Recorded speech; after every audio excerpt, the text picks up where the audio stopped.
नहीं, समय परिवर्तन होना चाहिए। उसका समय होना चाहिए 8 से 9 के बीच में।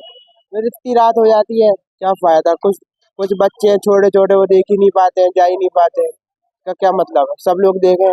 सब जगह समय इतना ही रहता है, 8 से 9। आठ वो छतरपुर इतना अनोखा है, इतना लेट होता है।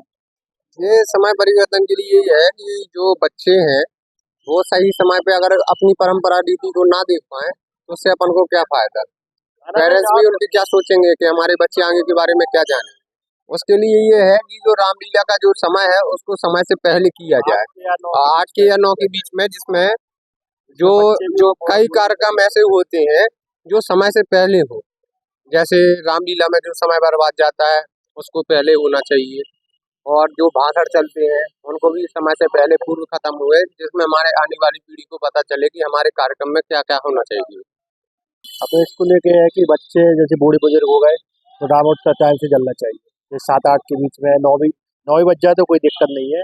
बच्चों जो प्रोग्राम वगैरह होते हैं तो प्रोग्राम बजे बच्चों टाइम से देख पाए, उनको उस चीज़ की नॉलेज हो, जानकारी हो, क्या कैसा होता है, अपने रावण दहन का प्रक्रिया क्या है, कैसे मारा जाता है, इस चीज़ों के लिए। और भाषण को थोड़ा कम किया जाए। ये है कि अपना जो रावण दहन है उसमें भाषण ज़्यादा, बाजी ज़्यादा चलती है। इसमें क्या रहता है कि कोई भी आता है, 5 मिनट रहता है, आधे घंटा 2 घंटे, एक 5 मिनट 7 मिनट का भाषण वो चल जाता है। 1-2 घंटे 3 घंटे का चलाते, 12-12 बजे रावण जलाते हैं। इसमें अपन को देखो, बाहर वाले जो आते हैं वो चले जाते हैं जल्दी, हैं। बच्चे बुजुर्ग जो भी आते हैं उनको लिए भी वो अच्छा नहीं लगता, उन लोगों को कि मतलब आए वो चले गए। इस भाषण को कम करें और रावण अच्छा जले, और क्या। नमस्कार, आप सभी का स्वागत है वी न्यूज़ के इस वीडियो में। मेरा नाम है लोकेश चौरसिया। आज हम बात करेंगे दशानंद रावण को लेकर, जिसकी तैयारियां छतरपुर में लगभग पूरी हो चुकी हैं। और इस वर्ष के रावण दहन का जो कार्यक्रम है और जो रामलीला का मंचन है वह श्री अन्नपूर्णा रामलीला समिति को मिला है, जो कि 75वां अपना अमृत महोत्सव मना रही है। और रामलीला को लेकर क्या तैयारियां हैं, रावण दहन को लेकर किस तरीके का आकर्षण का केंद्र रहेगा, इसके साथ ही ये भी जानेंगे कि जो जनता की लगातार मांग ये उठ रही है कि रावण दहन छतरपुर में काफी लेट होता है, उसको लेकर समिति ने क्या सुधार किया है, क्या संशोधन करते हुए पूरा प्रोग्राम बनाया है, वो जानते हैं। और अतिथि कौन रहेंगे ये भी जान लेते हैं। हमारे साथ गिरिजा पाटकर जी मौजूद हैं, जो हमें पूरा डिटेल में पूरा प्लान बताएंगे। गिरिजा जी, किस तरीके से प्रोग्राम डिसाइड किया है, दशहरा का जो रावण दहन होगा उसका प्लान क्या है? इस वर्ष कोशिश ये है श्री अन्नपूर्णा रामलीला समिति की कि इस वर्ष हर वर्षों से अलग हो, क्योंकि हम लोग 75वां वर्ष अमृत महोत्सव के रूप में मना रहे हैं। और अमृत महोत्सव ये 75वां वर्ष है, तो कुछ विशेष अलग दिखाने का हम लोगों का ये तैयारी चल रही है। हमने देखा कि यहाँ पे जो गल्ला मंडी है, यहाँ पे अच्छा मंचन हुआ है। इस बार बिल्कुल हटके चीजें हुई हैं, रामलीला भी काफी अद्भुत रही। अब रावण दहन की बात आती है तो जनता कहती है कि छतरपुर में रावण दहन जब होता है जब बच्चे सो जाते हैं, यानी कि 11 के बाद रावण दहन हो पाता है। इसमें कितना सुधार होगा इस बार? इस बार हमारी पूरी समिति की बैठक हुई है, इस बिंदु पे विचार किया गया है, बहुत ही गहन अध्ययन किया गया है। तो हम लोगों ने ये डिसाइड किया है कि हम कोशिश भर 9 साढ़े 9 तक रावण दहन कर देंगे। और ये हमारी कोशिश रहेगी, पूरी कोशिश रहेगी। यहाँ से 6 बजे हमारे सब स्वरूप दशहरा मैदान पहुँचेंगे। और उसके बाद जो मंचीय कार्यक्रम होता है, हमारे अतिथि आएंगे और रामलीला का मंचन भी होगा। इस बार दिव्य रामलीला का मंचन आपको देखने मिलेगा और बहुत शानदार आपकी अच्छा, जैसे अतिथियों की आपने पूरी सूची बना ली होगी, कितने अतिथि ऐसे होंगे जो मंच पे उद्बोधन देंगे? और इसके बाद रामलीला कितने बजे स्टार्ट हो पाएगी? चूंकि स्वरूप तो पहुंच जाते समय पर, लेकिन उद्बोधन में काफी वक्त लग जाता है।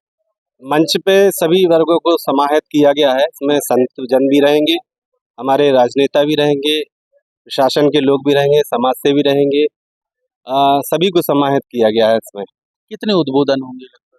अब उद्बोधन में 3-4-5 उद्बोधन तो इसलिए होंगे क्योंकि क्या है, अलग अलग वर्गों से, अलग अलग क्षेत्रों से हमारे सभी अतिथि आ रहे हैं, तो सभी के उद्बोधन 4-5-6 लोगों के तो होंगे ही होंगे। कितनी देर की रामलीला का मंचन रहेगा? रामलीला वही जो होती है, लगभग पौन घंटा 1 घंटे के लगभग। अच्छा जी, इस बार रामलीला के मंचन में विशेष आपके चैनल के माध्यम से हम बताना चाहते हैं कि इस वर्ष आकाश मार्ग से रामचंद्र जी और रावण ये दोनों युद्ध आकाश मार्ग के युद्ध करते हुए दिखेंगे। बहुत ही शानदार इस बार समिति ने योजना करी है और कुछ विशेष देखने मिलेगा इस बार। लेकिन पब्लिक यही कहती है कि हम बच्चों को सिर्फ अब इसलिए वहां पर ले जाते हैं मेला ग्राउंड रावण का, सिर्फ चित्र दिखा देते हैं। दहन होते समय तो बच्चे सो जाते हैं, हम लोग भी थक जाते हैं इंतजार करते करते, उद्बोधन काफी लंबा चल जाता है। ये पब्लिक की डिमांड है, सुधार की लगातार मांग उठ रही है, मीडिया कवरेज भी नहीं हो पाता इस कारण से, तो इसमें कितना सुधार होना चाहिए? हमने पहले भी आपको बताया है कि श्री अन्नपूर्णा रामलीला समिति ने एक बहुत ही बृहद बैठक बुलाई थी। उसमें तय किया गया था कि हम बहुत कोशिशभर जल्द से जल्द रावण दहन का कार्यक्रम करेंगे और ये हमारा प्रयास रहेगा। उम्मीद की जाए कि 9 साढ़े 9 पे हो जाए। बिल्कुल कोशिश है। देखिए इस तरीके से अब कोशिश अन्नपूर्णा रामलीला की यही है कि रावण दहन 9 या साढ़े 9 बजे संपन्न हो जाए।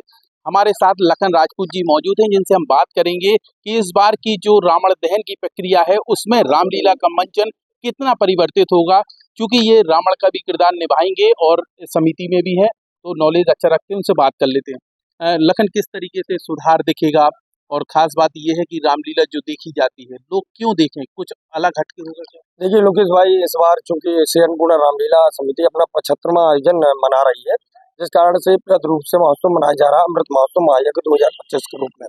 इस बार जो हमारा रावण दहन का टर्न है, तो ये मेला ग्राउंड में जो इस बार अन्नपूर्णा रामलीला समिति के द्वारा रावण दहन और राम रावण युद्ध की लीला का मंचन किया जाएगा। उसमें विशेष ये किया गया है कि इस बार राम और रावण रथ में बैठकर आकाश के ऊपर उठकर, आकाश में उड़कर युद्ध करेंगे। ये नयापन आपको देखने का मिलेगा। आतिशबाजी तो इस बार खासकर नई लाने का प्रयास किया जा रहा है, क्योंकि इस बार अब प्रशासन के द्वारा हमको बाबूराम चतुर्वेदी स्टेडियम नहीं दिया गया है। मेला ग्राउंड उतना परिपक्व नहीं है इस विशाल कार्यक्रम के लिए, लेकिन जितनी जगह है उस हिसाब से अच्छे करने का प्रयास करेंगे। और रही बात आपने जो समय की पूछी कि ठीक समय यदि रावण दहन का कार्यक्रम हो जाता है तो शहर की इसमें हजारों लाखों की जनता इसमें आती है, परिवार के साथ, बच्चों के साथ आती है। उनका प्रमुख उद्देश्य ये होता है कि हम राम रावण युद्ध की लीला का मंचन देखें और रावण दहन देखें। लेकिन कुछ औपचारिकता समिति की भी होती हैं, अतिथियों को बुलाना, अतिथियों का सम्मान करना, उन लोगों का उस मंच के माध्यम से सम्मान करना जो हमको निःशुल्क सेवाएं प्रदान करते हैं। तो ये औपचारिकता भी करना पड़ेगी। और हम लोगों ने ये निर्णय लिया कि ठीक यहाँ से 6 बजे श्रृंगार करके अपने रामलीला इस मैदान से यहाँ शोभा यात्रा यहाँ से निकलेगी रावण दहन वाले स्थल पर, जहाँ पर 7 बजे से गणेश वंदना के साथ कार्यक्रम का शुभारंभ करने का पूर्णतः प्रयास किया जाएगा और 9:30 और 10 के बीच में रावण दहन का कार्यक्रम संपन्न होगा। आप रामलीला के कलाकार हैं, आपको ये नहीं लगता कि रामलीला कम होती है, उद्बोधन ज्यादा होता है, जो जनता भी कहती है? नहीं, ये चूंकि उनको लगता होगा कि रामलीला कम होती है। देखिए बाकी इस मंच में लीला हो जाती है, उसका नाम है राम रावण युद्ध। वहां पर केवल युद्ध वाली लीला दिखाई जाती है। तो युद्ध में जितनी लीलाएं होती हैं उतना ही समय होता है। वो पब्लिक को लगता है कि इस मंच में 2 और 3 घंटे यहाँ लीलाएं चल रही है, लेकिन जो मंच में हम लोग लीला खेलते हैं उसमें कई प्रकार के दृश्य होते हैं। लेकिन जो वहां पर रावण दहन वाले स्थान में लीला होती है वो केवल राम और रावण युद्ध की लीला होती है, उतना ही संवाद होता है। इसलिए वो लगभग 1 घंटे से 1 घंटे के बीच की लीला वहां पर खेली जाती है। तो इस तरीके से अन्नपूर्णा रामलीला समिति को जो इस बार का टर्न मिला है उसमें बहुत अच्छा आयोजन करने का प्रयास किया जाएगा। खासकर इसमें जो रावण और राम का जो लीला होगी वो बिल्कुल अद्भुत होगी। आकाश में उड़कर वहां पर लीला खेली जाएगी और वहां पे तीर भी चलाए जाएंगे। तमाम चीजें आपको वी न्यूज लगातार दिखाएगा और रहा समय का तो उसको लेकर भी कुछ सुधार किया गया है। अब देखना ये होगा कि समय पर कितना रावण दहन हो पाता है, इंतजार सभी को है। आप वी न्यूज पर लगातार जुड़े रहिए। अंगद यादव के साथ लोकेश चौरसिया, वी न्यूज छतरपुर।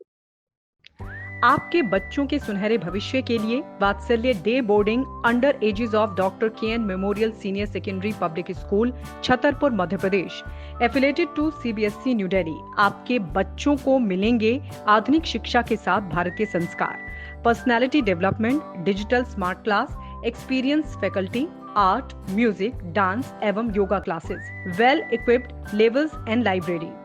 अब देर मत करें, बच्चों के भविष्य को बेहतर बनाने के लिए आज ही संपर्क करें doctor KN memorial senior secondary public school, Saura road, Chhatarpur Madhya Pradesh. एक बार विद्यालय कैंपस का विजिट अवश्य करें।